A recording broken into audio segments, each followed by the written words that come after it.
I'm Ellen, 50 years old, and I run a successful modeling agency in Las Vegas. My life now is glamorous, bright lights, confident models, a loving husband, Michael. But I've carried a secret for decades, a weight from my youth that I've hidden out of shame. Today, I'm ready to share it, to unburden my heart and maybe help someone out there feel less alone. This is my story, from when I was 22, a scared orphan in 1995 Las Vegas, chasing a dream that became a nightmare. I grew up in foster homes, no family to call my own. At 22, I was determined to make it in Vegas, the city of glitz and promise. I saw an ad for a waitress job at a flashy nightclub on the Strip, good tips, no experience needed. It sounded perfect for a girl like me, scraping by in a tiny apartment.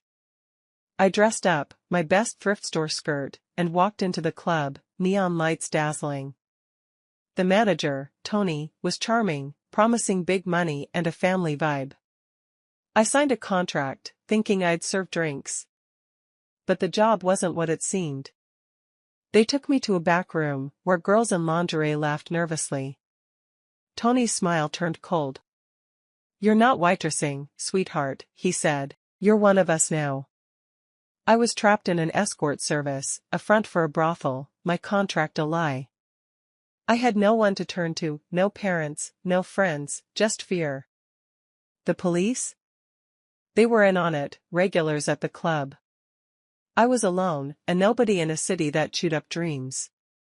At 22, I was caught in a Las Vegas trap. The nightclub I thought would be my big break was a brothel, and I was forced into escort work. Tony, the manager, made it clear, try to leave, and I'd regret it. They had my ID, my contract, my life. The police, who I saw laughing with Tony, were no help, they got free services. As an orphan, I had no one to call, no way out. My first night, I cried in the bathroom, mascara running, but a girl named Ruby warned me, "Don't let them see you break." So I didn't. I learned to smile, to play the part, serving men in dimly lit rooms, their faces a blur. The money came, but so did shame, every touch eroding my soul. I lived in a haze, glittery dresses, cheap champagne, Vegas's neon masking my despair. I saved what I could, dreaming of escape, but fear kept me chained. Some girls got hooked on drugs, I clung to books, reading in stolen moments, imagining a different life. 10 years passed like a bad dream, my youth slipping away. I was 32, hardened but not broken, still hoping. Then, one night, a client walked in, Michael. He was different, kind, asking about me, not just my body. His brown eyes held no judgment. Was he my way out, or another trap? Vegas's lights flickered outside, daring me to dream again. For a decade, I was trapped in a Las Vegas brothel, my dreams of freedom fading. At 32, I was a shell, performing for men while hiding my pain. The other girls, some friends, some rivals, kept me sane, sharing whispered stories in the dressing room. But hope was scarce, the police, cozy with Tony, ignored our pleas. I'd lie awake in my cramped apartment, clutching novels, my only escape. Then Michael walked into my life. He was 35, a quiet businessman visiting Vegas, not like the usual clients. He booked me for a night but just wanted to talk, about books, life, dreams. His kindness disarmed me. "You're more than this place," he said, and I almost believed him. We met again, secretly, in coffee shops off the Strip. He listened as I shared my past, foster homes, the club's trap. He didn't judge, just held my hand. I felt human again, but fear lingered. What if Tony found out? Michael offered to help me leave, but I was terrified. Others who tried faced threats, or worse. Yet his steady presence gave me courage. One night, I told Ruby my plan. She hugged me. "Go, girl." I packed a bag, heart pounding. Could I trust Michael? Or was I risking everything? Las Vegas's neon pulsed, a city of risks. At 32, I stood at a crossroads in Las Vegas. Michael, the client who saw me as a person, became my lifeline. Our secret meetings, coffee at dawn, walks by the Bellagio fountains, grew into love. He urged me to leave the brothel, promising to protect me. But fear gripped me, Tony's threats echoed, and the police were his allies. Still, Michael's belief in me stirred something fierce. One night, I slipped out, leaving a note for Ruby.